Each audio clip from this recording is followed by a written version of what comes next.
what is like it. This is why worship is so important. Hear me, pastors, those of you that are guest pastors here. Let me give you my doxological class. Let me give you my doxology 101. I sat in the office with a pastor many years ago, and he told me, he says, well, they're going to get through singing. And I told him to hurry up and rush the worship service. Sing, just cut it short, because we want to get the best part of the service up. And I said, sir, what is that? He said, the preaching. That's the most important part. That's the best part. I said, sir, you are confused. The preaching is not the most important part of the service. The preaching is not the best part of the service.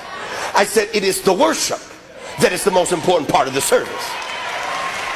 Preaching is the secondary consequence of sin. We must preach today because man sinned yesterday. But had man not sinned, he was still called to worship. All of creation was created to praise the living God. And you never cut short. Let me tell you something. Because people come to your church to hear your preaching. Most people choose the church they go to because of the preaching that's heard.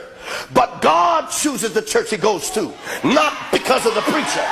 He chooses the church he goes to because of the worship.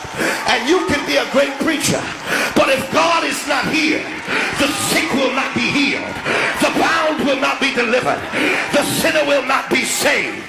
What's the use if we use all of our rhetoric, eloquence, and verbosity, and God is not present?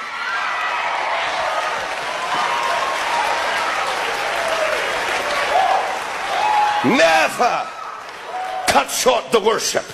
Never tell your praise team to cut it down. Cut your sermon short before you cut the praise short.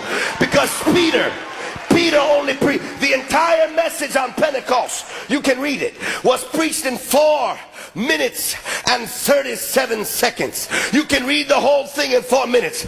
But because they had been worshiping in the upper room, it only took 4 minutes to break the will of sinners. And that day 3,000 were added to the church.